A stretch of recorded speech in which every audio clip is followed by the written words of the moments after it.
नमस्कार, one India Hindi में आपका स्वागत है। उत्तर प्रदेश में विधानसभा चुनाव से पहले जिला पंचायत अध्यक्ष पद के चुनाव को लेकर सरगर्मी तेज है।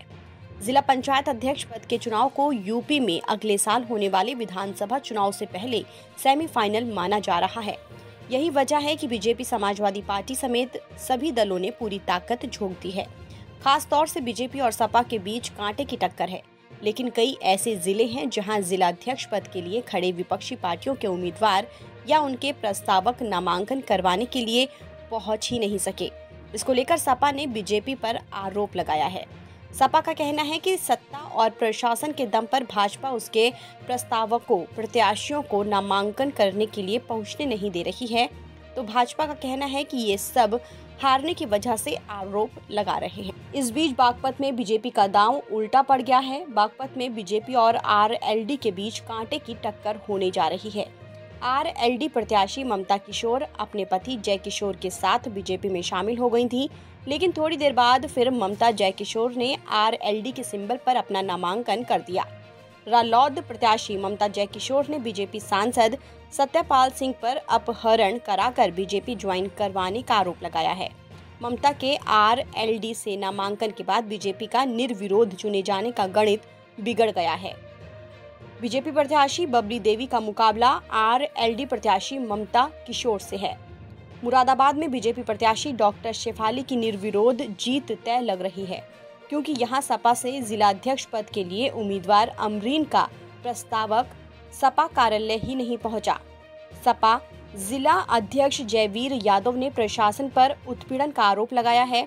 साथ ही ये भी कहा है कि जिन सपा पदाधिकारियों ने इस मामले में बगावत की है, उन पर कार्रवाई की जाएगी। बता दें कि मुरादाबाद में बीजेपी के पास 10 पंचायत सदस्य हैं, सपा के 11 सदस्य हैं और बीएसपी के 12 पंचायत सदस्य हैं।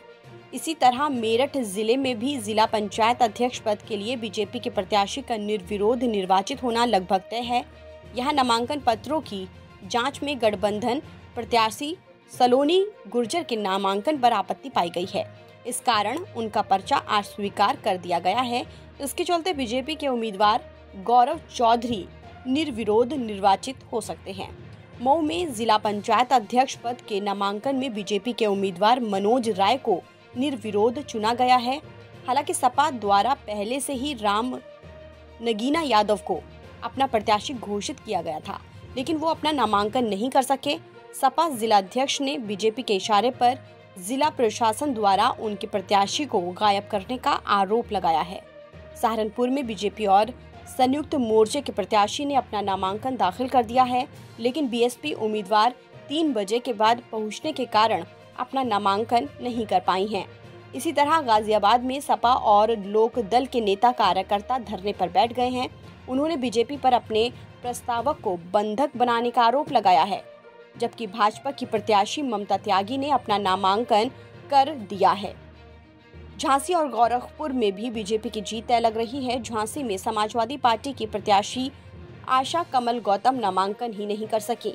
ऐसे में जिला पंचायत अध्यक्ष पद की कुर्सी पर बीजेपी के पवन गौतम का निर्विरोध जीतना तय माना जा रहा है।